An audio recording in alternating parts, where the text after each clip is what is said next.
Hello everybody, I'm Steve Schimpf, and this is our program called Coping with COVID. I was thinking about it. This is the 32nd show we've done on coping with COVID. We started in July of 2020, now it's early April of 2021. And it's just a reminder that this pandemic's been going on for a long time, and certainly for a good while before we started these programs. And so it's a good year plus now. Anyway, I wanted to talk about herd immunity. We hear a lot about it. I think there's a lot of misunderstanding, what it is, how we're going to get there. And I'm going to start by saying it's not as easy as it sounds like it might be. So there's something called the herd immunity threshold. And that's the percent of us that need to be immune, either from vaccination or from natural infection, such that we won't get infected and therefore we can't transmit it to somebody else. But if someone does come in who is infected, they can't transmit it easily because most of us are immune already. Said it differently, it means that if someone comes in, it's unlikely that a person who has not been vaccinated should become infected because there's enough in there to block the whole thing.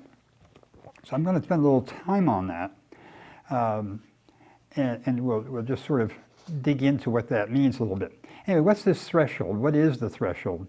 Well, it's the percent of the population, as I said, that has to be immune either from vaccination or from natural infection. But that varies by the virus or the bacteria and how contagious it is. A very, very contagious virus, you're going to need a lot bigger percent of the population immune to block transmission. If it's less contagious, then you can have a somewhat lower thing. So here's some example using measles. I'm going to use measles throughout this talk. Measles is very contagious. Put a kid in a room with a bunch of other kids, like first grade, and that kid has measles, it's going to spread throughout that first grade like crazy. I'm assuming nobody was vaccinated.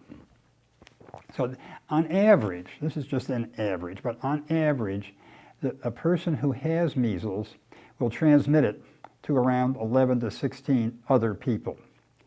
Coronavirus is lower, around, and again averages, and it depends on all sorts of factors, but they'll transmit to anywhere from 1 to 7 people. That's assuming there's normal mixing around of people, assuming there's no vaccinations and so on. So it's quite a difference. So that means in order to have herd immunity, in other words, that threshold, for measles, it's going to require like 95 to 99% of people need to be immune, either by, again, natural infection or vaccination. Nowadays with measles, it's pretty much all vaccination. On the other hand, with coronavirus, it may be that we only, in quotes, only need somewhere between 70 and 90%. Of course, nobody knows the real number because we're still in the early stages and we haven't gotten to a point of 70% to 90% immunized. So there we are. If you think about it, it's likely that this herd immunity won't be across the board, like say the United States, everybody's now protected. It's not going to be like that. And there's going to be a variety of reasons.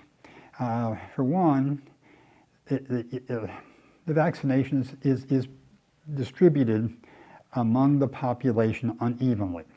Some are getting, just about everybody vaccinated. Some areas, there's a lot of hesitation. We don't give any children vaccines yet. So there's these subpopulations that are not immune. And we're actually going to come back to that point in a minute. But I want to jump over to measles to use it as an example. We tend to think of this as, and those of us that are older, I know I remember getting measles, and I was in bed with a fever and a rash, and most of my friends were as well, and we all got over it. Didn't think much about it, but measles is actually a very dangerous disease. A large number of people die from it. In fact, worldwide, something like 207,000 people died in 2019. So it's a dangerous disease. And when people say, oh, it's just a childhood disease, don't worry about it, that's just not true. It's just not true. So sticking with the example of measles, we think of it in this country as having been eradicated, 20, 25 years ago with the vaccine. And that's true, excepting you read about it in the paper every so often, there's these outbreaks. And so I'm going to give an example. Well, just again, reminder, this is a very contagious virus. It can spread easily. And so you need that 95, 97% immune of people in order to block that transmission. But the issue is those local pockets. I showed that here in red. We've got to get to the local pockets. You say, well, if everybody is in a big circle here is all immune, and there's a few in the center that aren't, well, the virus can't get to them. But here's what happened. A couple of examples. A young lady, I think she was 15 years old, went on a missionary meeting to Romania. So doing something good for the world. Measles is endemic in Romania. She comes back, I believe on a Friday. The next day, Saturday, the church is having a picnic. About 500 people were there. Well, she didn't really feel good. Could be jet lag, who knows. Anyway, she went to the picnic. The next day, she broke out with a rash and a fever. Really felt lousy. 34 people got measles. 34. 2 of them were quite sick. One actually was in the intensive care. This was an adult, 32 or 33 years old. It was a blood drawer in the hospital. There were a couple of people who ended up in the hospital, but the one blood drawer ended up in the ICU. She thought she had been vaccinated as a child. Maybe she was, maybe she wasn't. But the point here is 34 people developed measles, and some of them were quite severe. Who were these people? Well, it turns out that in Indiana, you're required to have measles vaccine to go to school. But if you're homeschooled, you don't have to. These were mostly homeschooled kids, and they didn't get vaccinated. So here's a little chart of the age of these folks. If you look across the bottom, you see right up to the left of the bottom is less than 1 year old. You see that most of the kids who got it were kids between 5 and 20 years old. Now the 2 that show the dark spot, those are 2 people who were vaccinated. All the others were not. So again, the message was if you weren't vaccinated and you were exposed, you're likely going to get sick. So we go on to the next figure. This shows a little bit differently. This is the sort of waves, how it came. Now it's a wave off to your left in sort of orange. It says gathering, if you can read that. That's where this girl came back on May 16th, 2005, and to the picnic. And you can see then, starting on about the 24th of May, and going on for 5 or 6 days, is when the big spike was. So these were kids that were, mostly kids again, who were at that picnic. And there's another spike a little bit later, and it's sort of shown in kind of a gray color with a yellow arrow I put there. These were mostly household contacts of that first group. And then toward the end there were a few scattered folks, including the very last one, which was the lady who got very severely ill and ended up in the ICU. So it just shows that this can spreads easily. Why didn't it go any further though? And the answer, of course, is outside this community, most people were immunized. Most people got the vaccine. Almost everybody got the vaccine, in fact. So the chance for it to spread outside this sort of limited community prevented. And why didn't the adults get it? Well, the adults all got vaccinated when they were kids. It was just they didn't get their kids vaccinated. And so I hate to say it this way, but the price got paid. So what we're looking at really is an issue of a very contagious disease, measles, and it can be stopped if everybody's vaccinated, but it can't be, at least in subgroups, if there's a group of people who aren't vaccinated and it gets introduced, measles being introduced usually from a foreign country. So let's look at another one, Disneyland. This was in 2014, well, just before Christmas. It was between December 17th and the 24th, I think. That's the dates, I'll come back to those dates, but it turned out in January, the California Department of Public Health started getting reports of measles. They started tracing them. And when they traced them back, what would the incubation period of measles be? And where were they? They found that these people were all in Disneyland between the 17th and the 24th. They don't know who was the infector, if you will, the index case. But at that time of year, it's a time when a lot of overseas people come in to Disneyland and other places like that. It's a great time. It's a Christmas vacation time. And so it's a big, increase in people from other countries coming.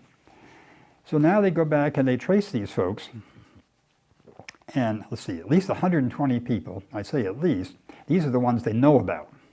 We don't know, what about the ones they didn't hear about? But at least 120 people developed measles who had been to Disneyland and had that exposure either directly or secondarily. Now, there were a lot of cases in California. That kind of got it prompted. But then other states heard about, their health departments heard about cases of measles. So it turned out 5 other states and 2 countries, Canada and Mexico, all had people who had been to Disneyland in that time frame and got measles. And of them, of the California cases, 110 California cases, 45% had not gotten vaccinated, and they had not gotten vaccinated by choice. Some of the other people may or may not have been vaccinated, but at least we know about these 45%. So it's a message again that if we're going to achieve herd immunity, we're going to have these pockets potentially, and pockets can, it can spread within the pocket, but hopefully it can't get out of the pocket if everyone around there is well immunized. So there's some issues.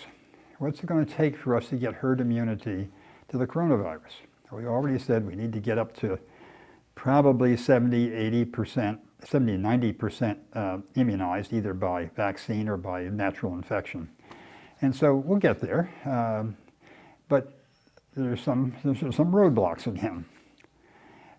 One question is, and I think we'll answer that somewhat in the next program, but one question is, do these vaccines, although we know they prevent symptomatic disease, certainly hospitalizations and deaths, do they also prevent transmission? In other words, if I become exposed, I've been and get infected with the virus, even though I may not get sick because I've been vaccinated, can I still breathe it out onto people? Can I sing it out? Can I loud voice it out? Whatever. And that's a question. The answer is maybe and maybe not, and it may depend upon the vaccine. We'll come back to that later. Well, we know the vaccine rollout has been uneven, to say the least, and I don't think that's a pejorative statement. That's just the way it is. So there are some groups that have gotten well vaccinated. There's some groups who haven't. We have the new variants, and will the vaccines adequately control the new variants, or will we have spillover infection even though people have been vaccinated? Another question is, how long does immunity last after a vaccine? Again, nobody knows, because they only started doing these vaccines last July 2020, so there's only been a certain period of time to follow up. Again, talk about that more later. And another question is, if someone or group of people have been vaccinated, will that change their behavior? Will that change their behavior? Will they now do things that are a little more risky? Will they go places that they wouldn't have gone before they got vaccinated? Will they do things that they wouldn't have done before? Remember, the vaccines are not perfect. They're very, very good, but they're not perfect. So let's talk about the issue of transmission. The Pfizer vaccine, we've got some pretty good data on now. I should say Pfizer BioNTech. And BioNTech invented the vaccine. They partnered up with Pfizer for their skill in their capacity to go out and run these huge clinical trials, get the manufacturing up, and get the distribution system going. So both were absolutely critical. Anyway, they have new information to suggest their vaccine probably does decrease asymptomatic infection as well as symptomatic infection. And by doing that, it decreases transmission. They have some people now that they've studied by not just looking to see whether they got sick, but after vaccinating them, they did nasal and throat swabs looking for the vaccine, looking for the virus every week or so. And it looks like it works quite well. But we know that there's these pockets of people who either haven't been vaccinated or who are hesitant to get vaccinated. And although as time has gone on, I guess you'd call it the concern, has come down, and therefore vaccinations are going up. But there's still a sizable population out there, scattered in different areas, and with different reasons as to why they're hesitant. So that's a reason. Now, different countries have done quite differently. Here's a chart. I find this very interesting. At the top and across, well, I should say at the bottom, is the percent of the population who's been vaccinated. And so it starts at 0, and the chart goes up as high as 70%. So nobody's gotten to 70% yet. But the top is Israel. And 50%, this is as of about a week ago, or actually 17th of March, as of 17th of March, 50% of the population had gotten 2 doses of the Pfizer vaccine, and another 10% had gotten 1 dose. So you see on there that 60% of their population has gotten the vaccine. Next up is the United Kingdom. Remember, they have a system where they're just giving out 1 dose and waiting 12 weeks before they give the 2nd dose. And that's being done quite intentionally so they can get more people that first dose and get some protection just right away. Anyway, they're up to about 35%. And then there's the United States, and we're up to around, well, actually we're better than 20% now. This is back on March 17th, but you know, we're getting there. But we're 3rd in line, if you will. Serbia, a small country, is doing quite well. But then you look at Brazil, it's not doing very well at all. India, Jordan, South Africa. These are countries that are, and this is just some examples. So this is a worldwide pandemic. And if it's going to continue to spread around the world, it's going to get imported just like that case of measles is going to get imported. And it gets imported into a group of people that were never vaccinated. Well, that's trouble. Now, another issue is children. Remember that the vaccines are approved, the Pfizer vaccine for those 16 and above, the other 2, Moderna and Johnson & Johnson, for those 18 and above. So that leaves out 24% of our population. If we want to get to 70% immunized at a minimum, then we got to get every adult, basically. And that's not going to happen too easily. So we're going to get to see some work on getting children vaccinated soon, and that's under study as we sit right here right now. Now, I said there's still some vaccine hesitancy, and so the next big issue are the variants.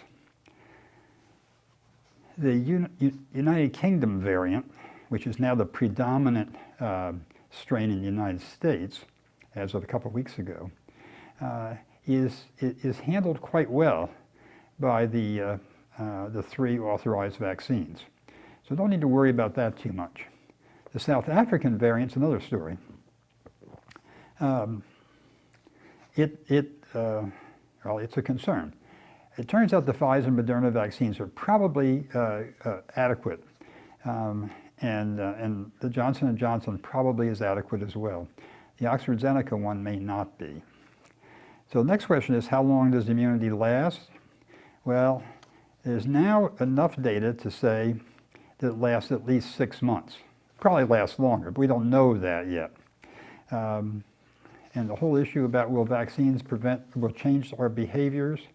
Well, your guess is as good as mine, but I suspect it will. Certainly what I see it is not right now. you know, the thing is, we get the feeling that now we're vaccinated. You know, phew, great. Well, that is true. Phew, great. But it doesn't mean the show is over yet. We've got a long way to go.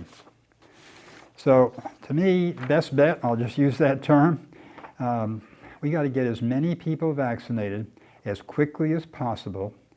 Start with our own country, but it's true worldwide eventually. Get as many people vaccinated as quickly as possible, because once the virus, well, let me say it differently, that will prevent spread. And as far as the variants are concerned, the virus can't mutate unless it's living in a cell of your body, or somebody's body. If we can get everybody vaccinated so that that virus can't live in a cell, then it can't multiply and mutate. So getting everybody vaccinated is certainly the best defense we have. But absent that, we still need to pay attention to treating the disease when it occurs, because it does occur and it will occur. So we need to use the things that we have already, such as the monoclonal antibodies. We need to work on new drugs, new antibodies, and they're going to be critical, because this disease is going to be around. It's going to be around for a long time. We're going to get it under pretty good control, but there's going to be, I'm going to use the word endemic, it's going to be around. So realistically, it's going to be here for the indefinite future. All that said, I think we've got a lot to be very pleased about. These vaccines are incredibly effective. You can say, you know, remember the FDA had said if a vaccine was at least 50% effective, they could get authorized if it was also safe. We've got 2 vaccines that are 95% effective, one more that's up in the upper 70s, and all 3, plus the AstraZeneca one and probably the Novavax, they prevent the really severe disease, and they prevent death. So that's a home run by any criteria. So what do we each need to do? Get vaccinated. And then, remember, it's not over yet. Keep your mask on, social distance, avoid crowded locations, avoid locations where indoors where there's limited air exchange going on. And those are sort of the key things. So wash your hands. That's not a major route of transmission, but it's a darn good idea anyway. So thanks very much. Look forward to seeing you next time.